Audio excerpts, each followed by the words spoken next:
Am I audible? Yes, sir. Okay. Okay. Hope there is no break in the voice. Is it right? Is my voice breaking or anything? Yes, sir. No, sir, it's clear. Okay. Thank you.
Start in another 1 more minute. We'll just wait. We'll start.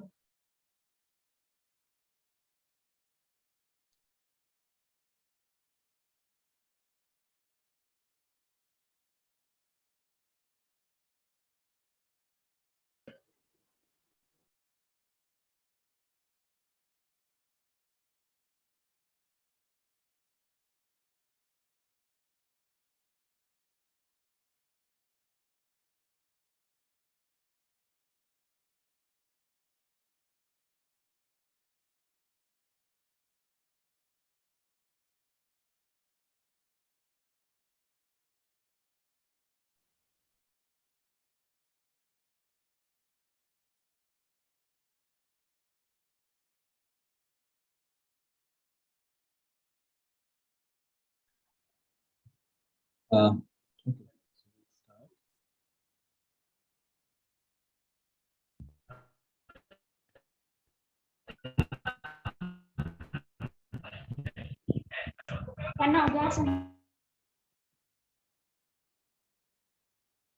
So basically, we are going to discuss the fifth module today.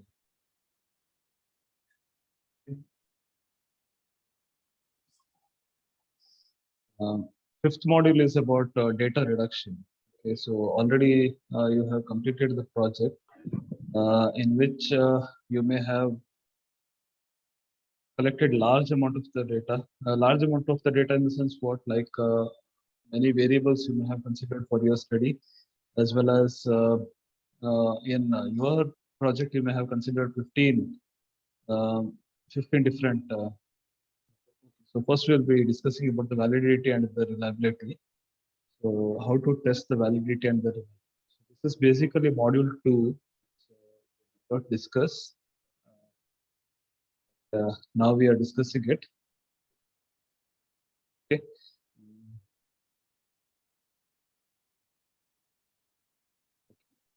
So reliability. Basically, we will see what exactly is reliability and validity in the context of research and why it is important.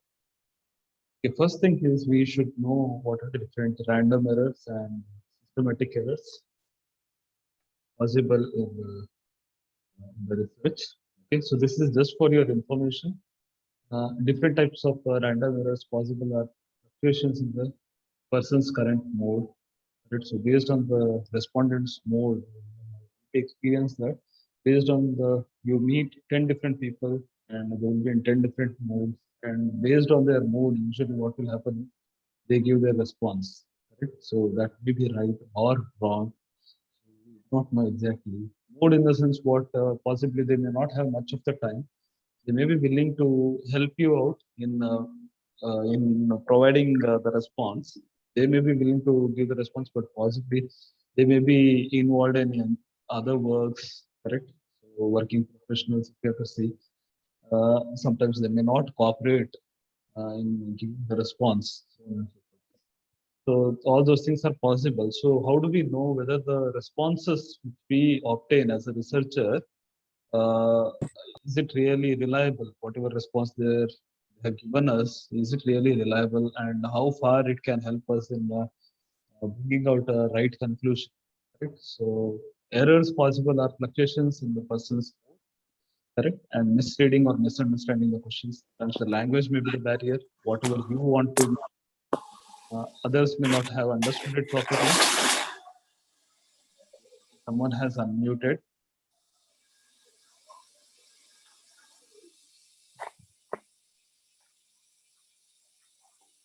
Yes.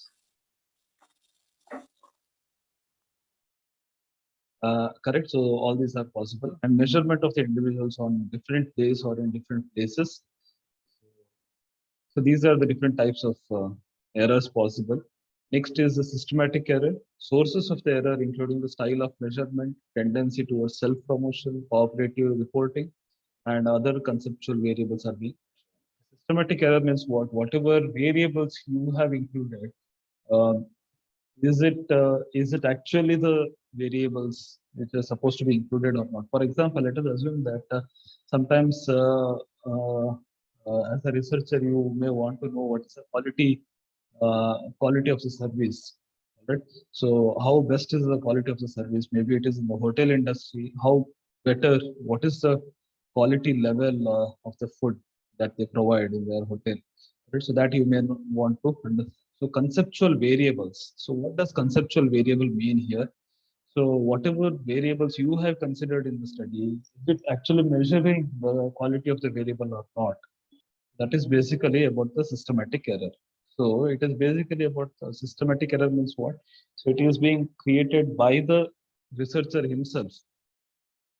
Okay, some of the errors which are done by the researcher himself, but random error is sometimes external uh, factors influence the random error, like fluctuation in the person's misunderstanding about the question. They may have understood something, and you may have thought something, and you may have given some questions. Right? Asking them to fill those responses. So all these things are possible. Next, now how to reduce this type of errors is the question. That is the reason reliability and validity is being discussed. Okay. So reliability means what? Let us assume that a simple example. Reliability means you have a weighing machine at a home. Let us assume that you have a weighing machine. Right? So you weigh yourself and see what is your body weight. Correct. And after 10 minutes, again you are weighing yourself. Correct. And again the weighing machine is giving the some type of a result. Is it right?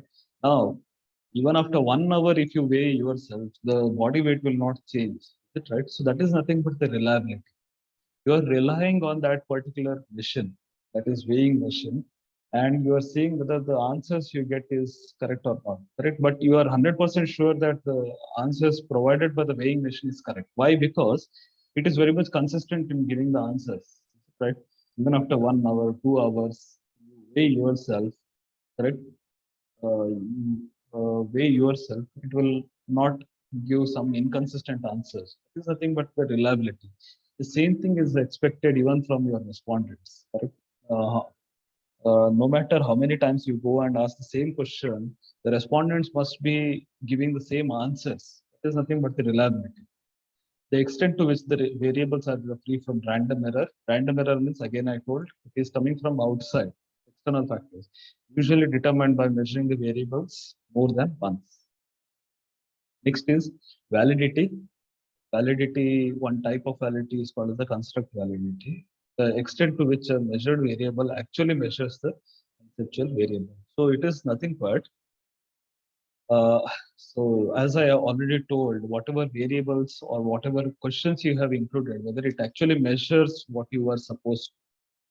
So that is nothing but construct validity. For example, let us assume that uh, one of the example for this can be examples for this. Uh,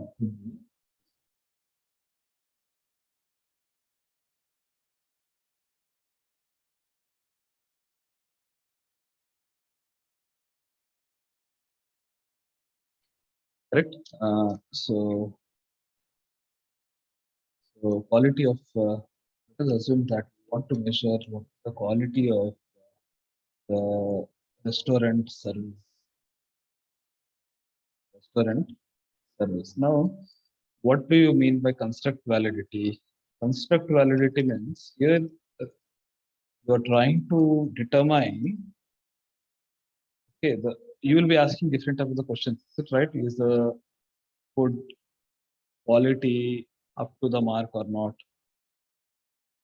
Up to expectation or not? Correct. And is the service person, service personnel uh, cooperative or not? Is it right? And about the hygienic, you will try to determine whether the hotel is hygiene or not. Correct. So what you are trying to do is by asking all these questions, you are trying to determine the quality of the restaurant. Okay. So this is basically about the construct validity. Okay. So this I will include it in the slide. Just go ahead.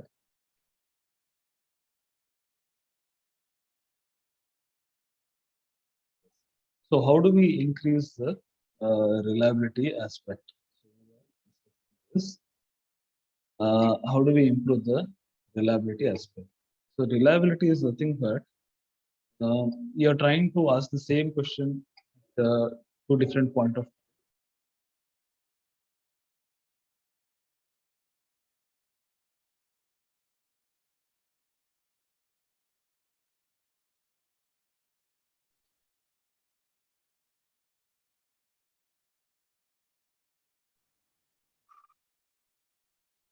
Okay, so that is nothing but test retest. Test retest reliability means what?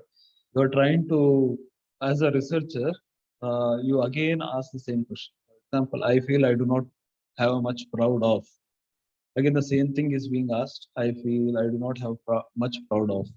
On the whole, I am satisfied with myself. On the whole, I am satisfied with myself. So, at different point of time, you are asking the same question. Okay, so and you are seeing what is the response. Is the response obtained? Are the response same or not? So, if you have to see here, the response obtained is almost the same. First time you asked, it was rated as 4. Second time you asked, it is rated as 4. First time you asked, it is rated as 3. Next time you ask, it is rated as 4. Somewhat similar. Okay, let us assume that you are asking these same questions after 1 month. If you have to see, the rating is almost the same. The same respondent has given this type of the respondent. First time, before 1 month, he or she had given this particular responses. Now the same respondent is giving as one. Same questions, same respondents. That is nothing but the test retest reliability. Now next is split half reliability. Split half reliability means what? Uh, you are trying to determine, for example, here if you have to see the questions which is being marked, they all measure the same thing. Okay, but you're asking these questions directly or indirectly. For example, I feel I do not have much proud of, and at times I think I'm not no good at all. I have a number of good qualities. So what you're trying to do is you're trying to see self-esteem here. You're trying to determine self-esteem, and you are trying to see if the responses you are getting here are they similar or not. Why? Because when you are asking different questions, the subject is the same, but the questions are different. Is it right? The questions are the questions are different, but you are all trying to determine the self-esteem. Correct. So what will happen is for all the four questions, the answer should be alike. Only then you can consider the response to be reliable. Okay. Next is inter-rater reliability. Inter-rater reliability is nothing but two different researchers going to the same person and asking the same questions, getting the response. Construct validity, as I told already, correct? Whatever questions you are asking, whether you're just trying to see whether those variables are really uh, helping us to answer the objective or not. Correct. So already the quality of a restaurant, what I told earlier, it actually was an example of a construct validity. So whatever variables you have considered in the questionnaire, is it actually measuring the quality of the restaurant or not? It is nothing but the construct validity. Criteria validity is nothing but for example, I have whatever criteria you have included in your research. Right? You're just checking whether it is valid or not. So you have to bring some literatures in order to say that the criteria which you have included in the research is valid. Okay. Now the face validity, one of the example here given as the face validity is nothing but the questions which you have asked. It is again a type of a construct validity. Correct. So here, if you have to see, it is again a type of construct validity. Is it right? Face validity or the construct validity, as I earlier told, quality of the restaurant, how it is basically. So how do we determine whether the quality of the restaurant is good or not? First thing is hygiene. Second, get the behavior of the service personals. Third is the quality of the food, very important. Variety of the products offered. Correct. So all these things are being measured. Now you set the questions accordingly. And once that is being done, you do a pilot study. Correct. Pilot study in the sense like what you are asking whether these questions, whatever the researcher has framed, whether these questions are valid or not. Is it covering the whole dimension? Is it exactly measuring what it is supposed to? Right? So you are trying to determine all these things using face value. So if you have to see discrimination towards Japanese. Now, this is the theme. Basically, you want to identify is there any type of a discrimination towards Japanese or not? So how do you do that? You're asking one question. I don't like Japanese. Now, you have asked this question, researcher, but now you're trying to determine this question whether it is valid or not. Is it really going to help determining the discrimination towards Japanese, that particular concept? Okay, so that is nothing but the face validity. Content validity, the degree to which the measured variable appears to have adequately sampled from the potential domain of the question that might. So here it is nothing but content validity. The first one was the face validity. You are going to different experts and getting it confirmed. Content validity is basically if you have to see, you're trying to determine the all the constructs is again a type of a construct validity. All right. So if you want to determine the intelligence, you're asking different components like verbal aptitude, questions on math aptitude, and sympathy. Correct. So this is nothing but content validity. Next one is the convergent validity. Convergent validity means what? You are trying to check if all the questions what you are asking, are they trying to measure a single concept or not? That is nothing but a convergent validity. The extent to which a measured variable is found to be related to other measured variables designed to measure the same conceptual variable. So there is the same conceptual variable. For example, quality of the service provided in the restaurant itself. So you are seeing whether all the variables like cleanliness and timely service and the behavior of the personnel, all these variables, are they actually measuring the conceptual variable? That is, conceptual variable in this case is nothing but the quality of the restaurant, quality of the service provided in the restaurant. Correct? So are they all these variables, are they actually collectively, are they measuring the concept, that is quality of the service of restaurant? While discriminant validity means what? Discriminant validity means you're trying to see different variables are trying to measure different things. They're not, for example, the price may be one of the factor, service quality may be one of the factors. So here uh, the demand and supply of a particular product may be a different factor, while quality of the service may be a different factor. Is it right?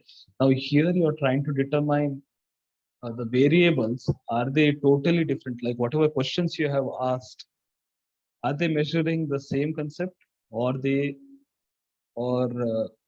are measuring some different concept? Correct? And if they are different, how different they are? Correct? So this is the thing, but the discriminant validity. Okay. Next, predictive validity means, for example, you have collected the data and you have submitted the report by yesterday. Is it right? Now, is the data capable of predicting the data for next 1 year or 6 months? Like whatever results you have generated yesterday and you have submitted it as a research project. Is there a possibility that, or on that basis, is there any possibility that a researcher will be able to predict the results? That is nothing but predictive validity. Okay. Concurrent validity is nothing but the extent to which the self-report will correlate with the behavioral feature that is assessed at the same time.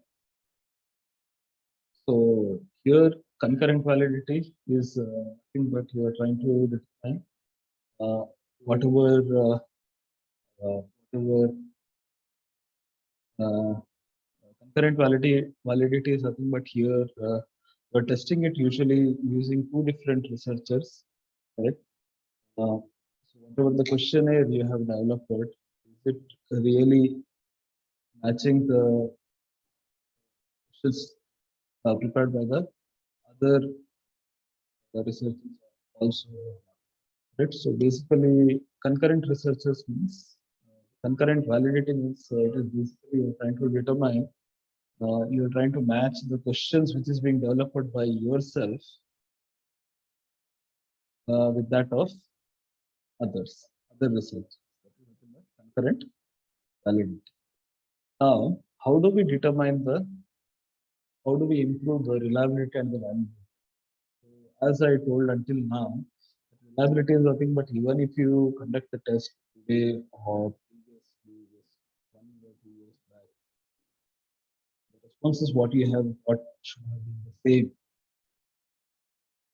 So how can you actually ensure that the responses what you have obtained from the respondents are reliable or not? So second thing is even the validity, whatever questions you have developed, testing the quality of the restaurant service or not. So how do we determine all this? Because we have heard so many questions, questionnaire, and we do not know really, because those questions were actually developed by the researchers. Is it right? Even in your research project, you have developed certain questions, but you really don't know whether they are actually testing the quality standards or any other aspect for preference towards a particular brand. Uh, some of them have compared different platforms, different mobiles, user centers. You have prepared, you may have prepared different questions, but you really don't know whether they are actually measuring that concept or not. That is the preference towards the brand. Right? So how do we validate whether the questions which we are asking in the question are valid or not? So one of the way is conducting the pilot study. Right? So instead of circulating those questions to 100 different respondents, you can only circulate it to 15 respondents. Circulate it to only 15 respondents, check whether the responses are whatever responses you're getting. You can just test how you have got the response. And you can also take some feedback from the experts before circulating the questionnaires. Actually, give to some of the experts and seek their feedback. So these are some of the ways of determining the reliability and validity. Use of multiple measures, make your items non-reactive, be certain to consider the fields and over a broad range of issues. So basically, some of the ways how you can go and before circulating the questionnaire respondents, first you can give those questionnaire to different experts and you can seek their feedback first. So you'll get different about the feedbacks. Once that is obtained, you can just revise those questionnaires. Different experts means what when you are doing a project on Reliance Geo, you can go and ask the Reliance Geo person or the owner itself as to questions whatever you have asked in the question, whether it is valid in their context. Right? If it is not, they will ask you to make some changes. Similarly, you can ask some more researchers who have done research in the retail format. So they will suggest some of the questions based on their experience. They may ask you to give a once that is revision is being done, you can circulate it as a form of a pilot study wherein you are only giving those questions 15 or 10 different respondents. Check what type of response you're getting. And based on the response you get and based on their feedback, go ahead and circulate it to 400, 500 responses. So usually this is the way how the research is being conducted. So this is how the reliability and validity is being tested. Okay. So if you have any doubts, you can contact me outside the class and you can always call me. These slides will be shared through LMS. Okay. This is module. The module 5, thing called as cluster analysis. Module 5. Okay. So module 5, basically what I will do is simple example. I will just directly go to the example. Easy for us to understand. Okay. Because understanding is first and foremost. Now, what is being done here is suppose a marketing researcher wishes to determine market segment based on pattern of loyalty to the brand. Small sample of 7 respondents is selected as a pilot test of how cluster analysis is applied. Now, cluster analysis means what? You are trying to divide the respondents.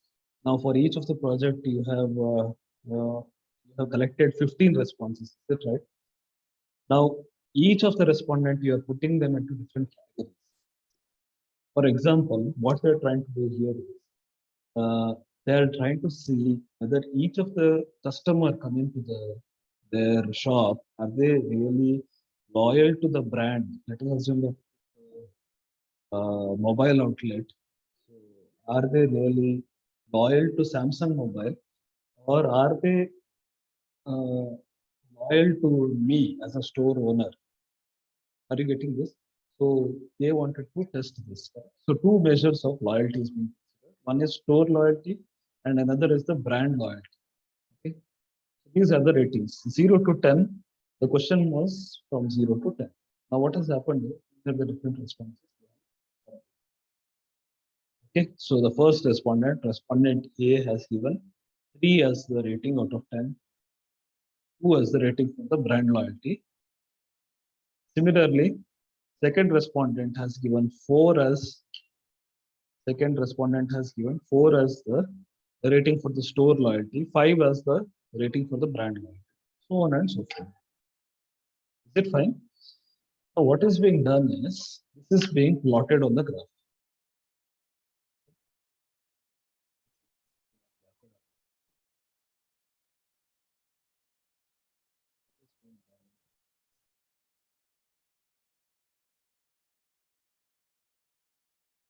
Okay, so V1 is nothing but store loyalty, V2 is nothing but brand loyalty, correct? Now the first out of 10, so 10 was the maximum point. If you have to say 10 is the maximum point, loyalty, and 10 is the maximum point even on the y-axis. Fine. Now, first customer has rated 3 for the store loyalty and 2 for the brand loyalty. Is it fine? Correct? So is it understood? For example,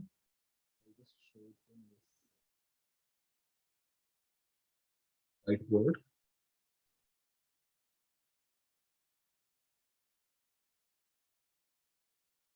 Okay. There is something called as cluster analysis. Okay. Now, what has happened is the shop owner wants to know whether the customers are store loyal or are they brand loyal. Okay. So they have asked questions on the scale of 10. That is the reason 1, 5. This is also until 1 until 10. Correct? So as I told, this is a mobile outlet, store owner, whether the customer is actually loyal to store or the customer is loyal to the brand that they want to determine. So they do that. This is called as V1. This is called as this is there in the slide. You did not have to make note of this. So V1 is, let us assume it is 2. V2 is equal to, okay, out of 10. This is out of 10. Okay. So V1, this is V1. V1 is equal to 2. So I'm just considering this is nothing but scatter diagram itself. V1 is equal to 2 and V3 is equal to 3. We are locating A here. Are you getting this? So cluster analysis means basically you are trying to plot all the ratings on this type of a graph. All right. So fifth module is important. Again, 20 marks you can expect from fifth module. Okay. So if you have any type of doubts, you can ask. Cluster analysis. So basically, what happens is in cluster analysis, this is how we are going to. So this is for customer. Similarly, for customer B, same thing is being done. Let us assume that V1 is equal to 5, V2 is equal to also 5. In which case, you are going to consider, okay, customer B over. Why? Because 5 is here. We will just assume that 5 is here. So that means what? Store loyalty also, the rating is 5. Brand loyalty also, the rating is 5. Is it right? That is the reason B is located here. So customer B is being located this way. Is there any doubts until this? Cluster analysis, is there any doubts?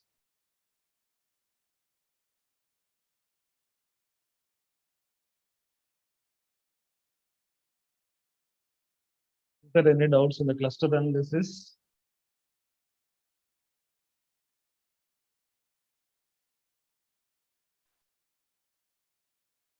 Okay, so basically you have to do all these things when you're drawing the cluster analysis. Similarly, this is being considered. Okay, B is 4 and 5. Since V1 is 4, V1 is 4, V1 is on the x-axis, and V2 is on the y-axis. So this is the way they have done the clusters. They are forming clusters.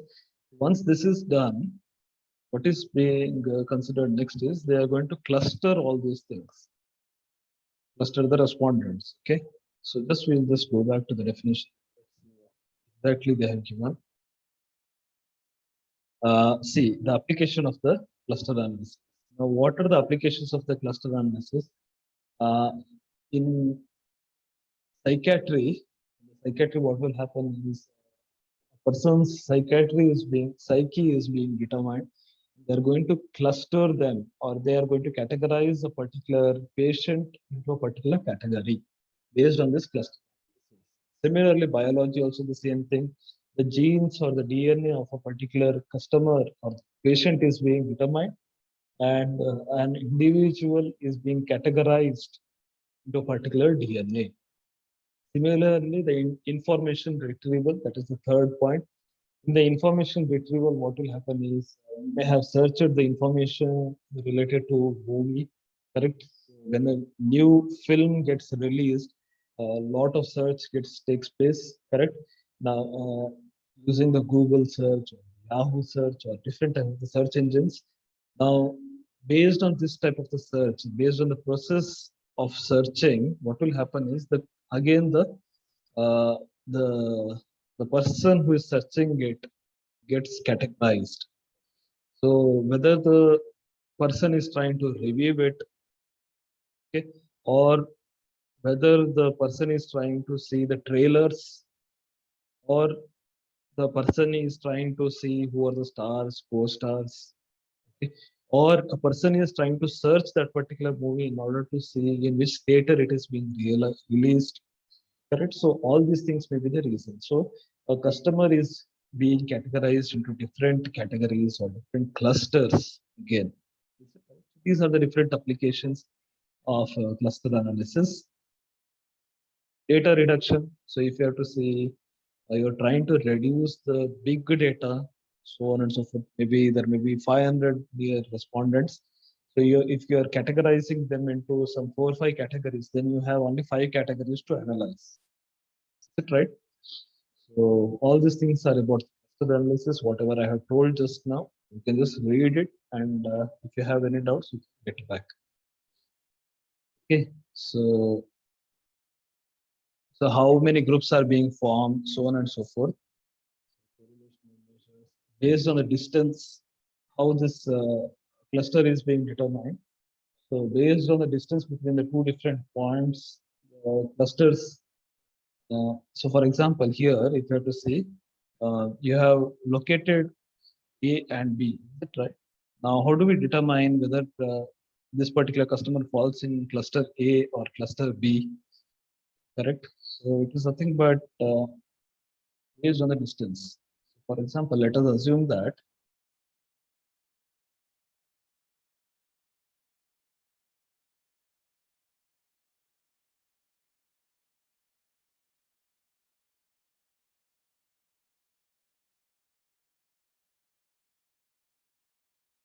let us assume that C is somewhere here. I'm just assuming it. Okay.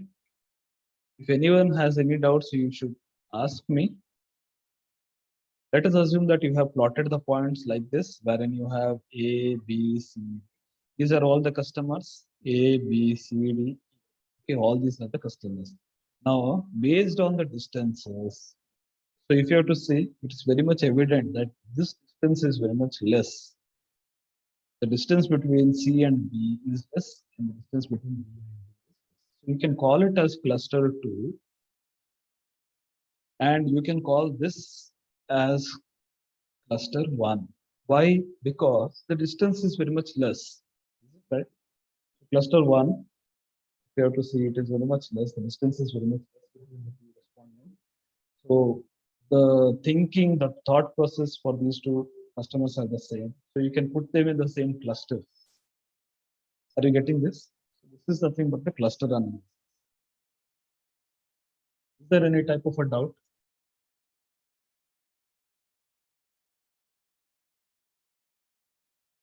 Cluster analysis means always two different quadrants are required, axes are required. Here store loyalty and brand loyalty is being considered, and points are being plotted on the graph.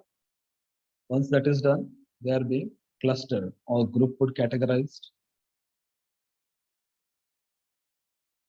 Okay, so how they are being categorized? Based on the distance between two different points.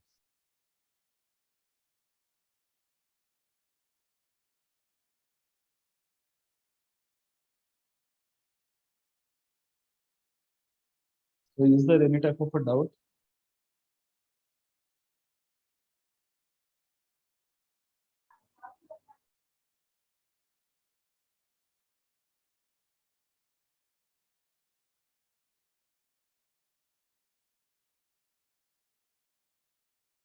And the content validity is nothing but, or the validity aspect is nothing but, it is internal to the researcher.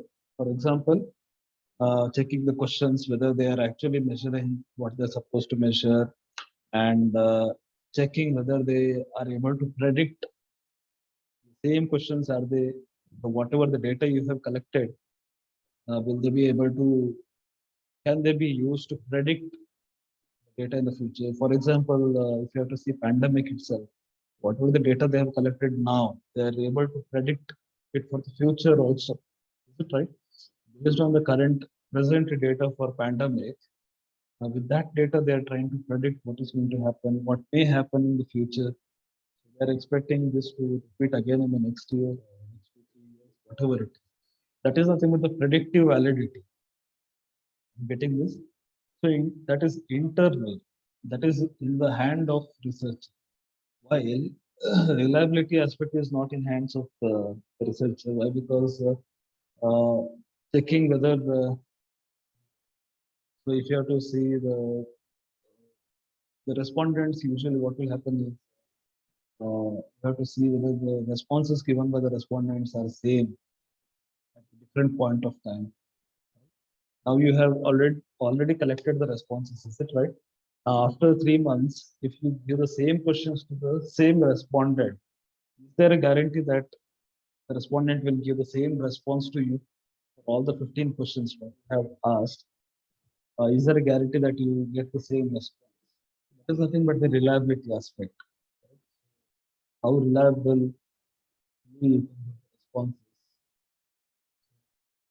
You have to ask the same questions in different manner or the same concept in a different manner in order to test whether the person is telling the truth or not. That is the reason sometimes the reliability aspect has to be tested in order to know whether the respondent is actually telling the truth or not. Because here the respondent may be in a very hurry, correct? And somehow he or she may want to fill up the response and give it to you. So how do you ensure whether the responses obtained is reliable or not? So one way is nothing but you're trying to ask 5 different questions, but you're trying to measure only a single thing, correct? And you're seeing whether for all the 5 questions, are you getting the same type of answer or not? Correct? That is nothing but reliability and validity. Next is cluster analysis, where we have formulated different clusters of the respondents, determine the categories possible in the terms of.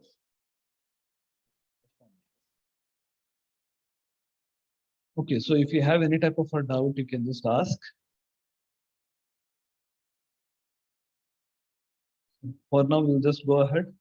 This is module 5 again. First concept of data reduction method was cluster analysis. Second thing is factor analysis. Factor analysis, what do you mean by factor analysis? Factor is a linear combination of variables. It is a construct that is not directly observed, that needs to be inferred from the input variables. That means what? Simple example, again, I want to quote the same thing. Quality of uh, the service provided in the restaurant. It's a very big dimension, is it right? How do you exactly measure it? but just by asking one question, can you determine the quality of the service in the restaurant? It is not possible, is it? Right?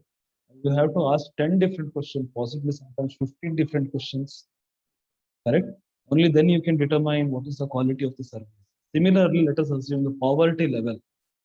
Uh, the poverty level, if we want to know the poverty level in a complete country,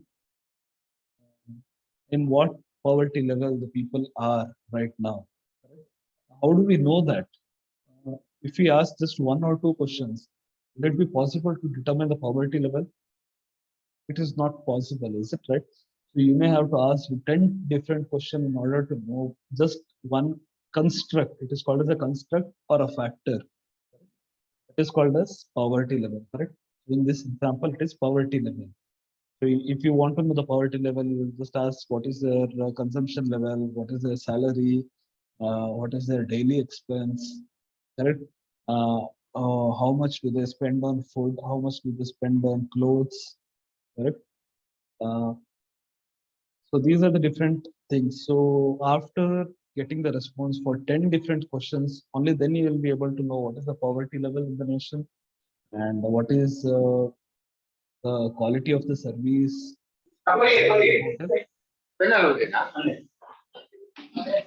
That's right. So that is the reason.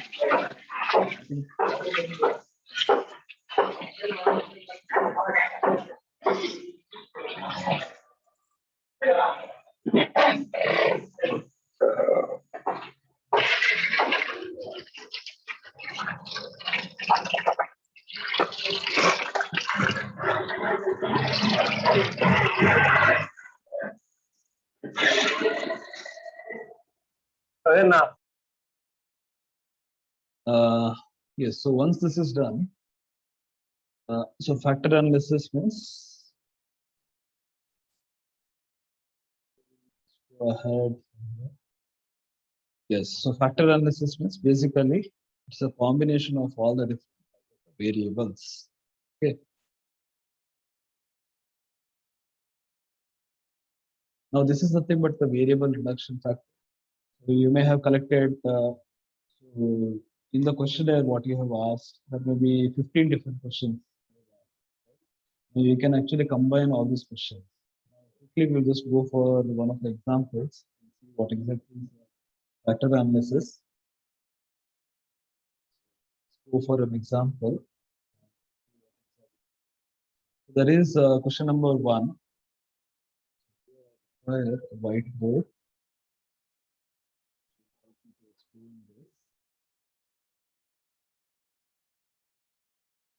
So these slides will be shared with you. Okay. So let us assume that the first question is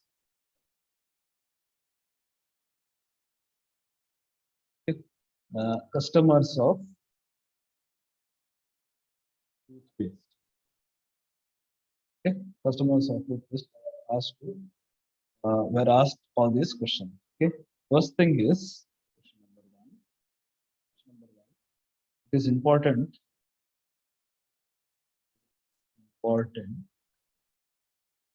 Important by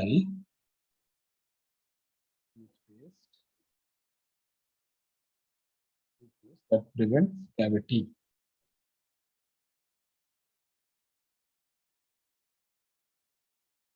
Okay, and let us assume that there is it is important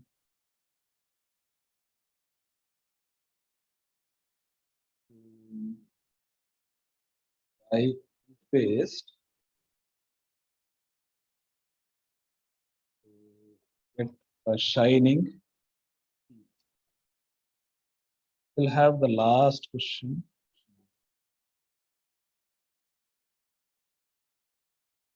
It should strengthen the gums. Okay, so when you purchase the toothpaste, 3 different things you may have considered. One is cavity, shining teeth, and third one is the gums should be very much strong. These are the 3 different parameters. Yes, these are the general things. Now, let us assume that in the factor analysis, what will happen is you collect the response. Now, you may have collected the response. What will happen is after collecting the response, you are trying to determine the correlation matrix. So you have determined the correlation matrix, is it right? Now, let us assume that you have determined the correlation matrix. So these are the different questions, is it right? So I will just circulate this to the slide, not make note of it. So let us assume that you have got Q1, Q2. So first rating was out of 10. All these ratings are out of 10. Okay? 1, 2, 3. Again, 1, 2, 3. This person may have given somewhere. Now you determine the correlation matrix between these two first. Okay, and you find that the correlation would be 0.9. Correlation between these is 0.9. Is between Q1 and Q2, the correlation is 0.9. Next is you determine the correlation between Q1 and Q3. Okay, so next is determine the correlation between Q1 and Q3. And definitely it should be reverse, is it right? So almost it is negative 0.9. This is minus 0.9 and this is plus 0.9. You have to see, correct? So this way the correlation matrix is being determined. What is the equation for correlation?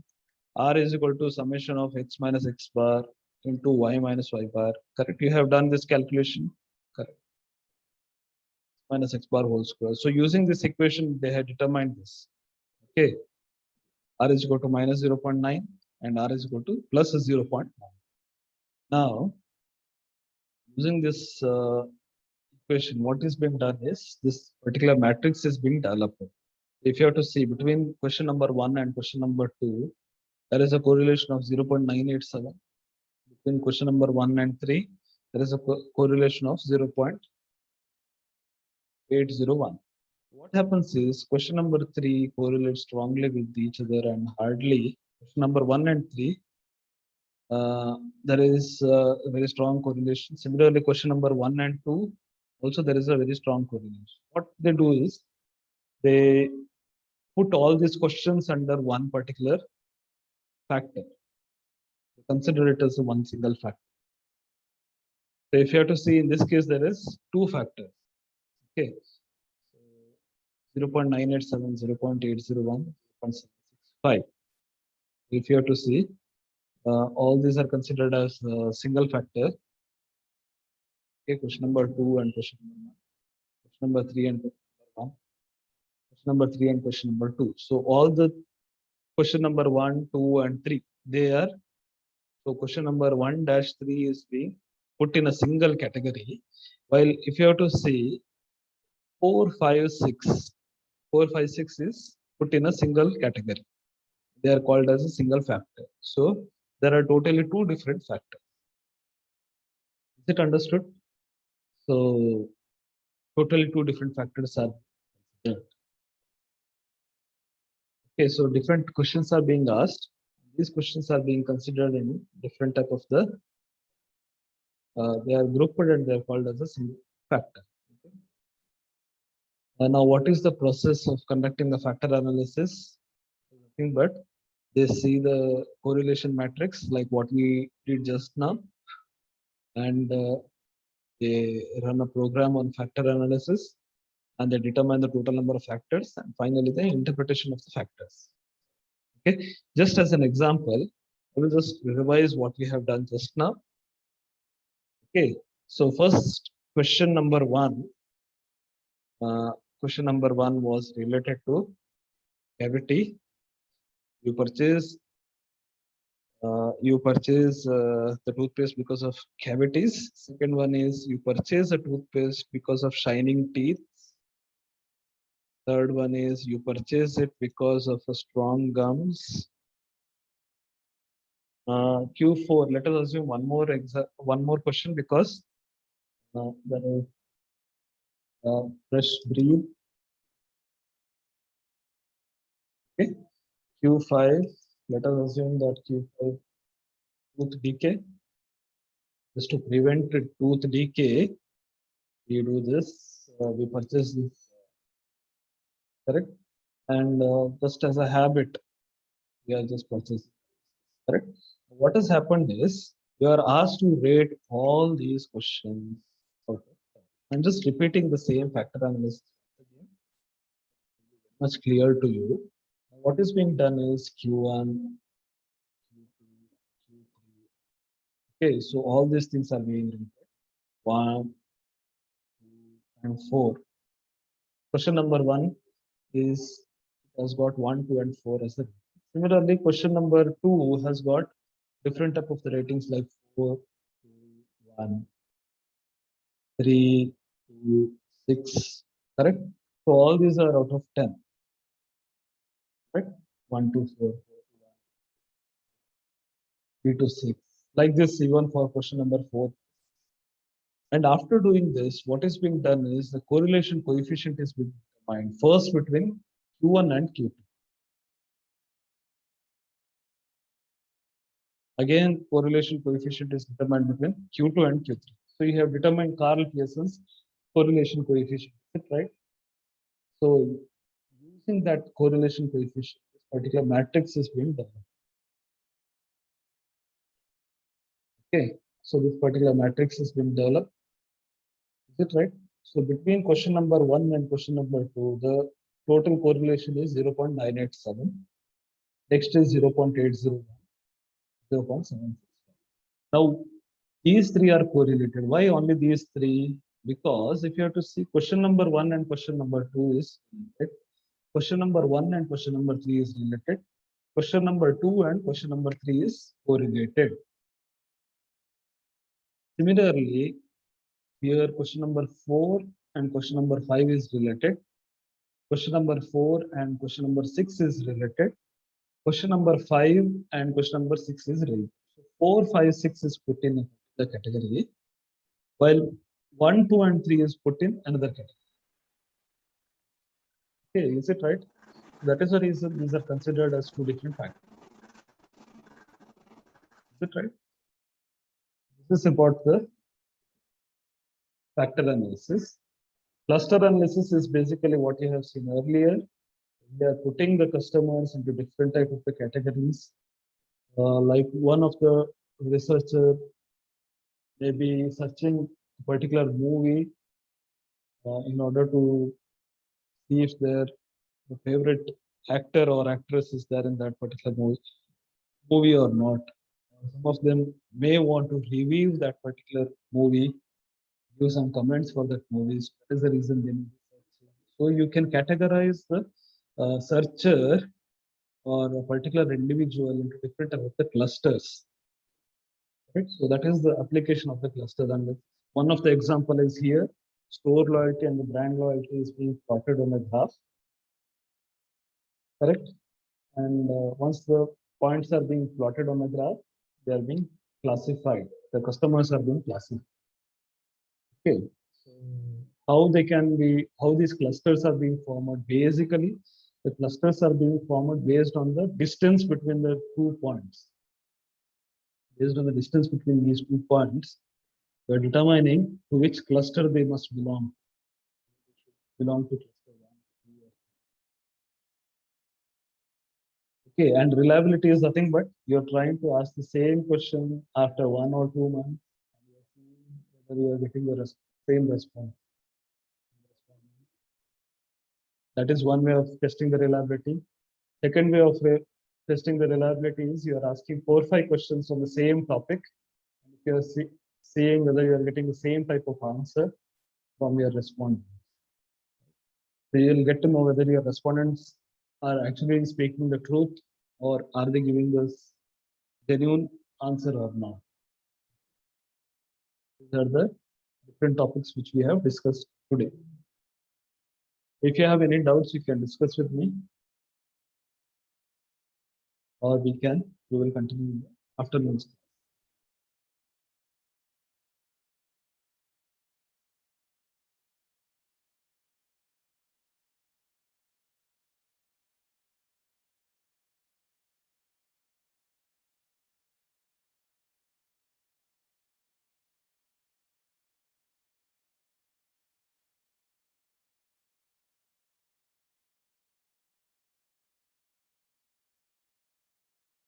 So if you do not have any doubts, we'll continue in the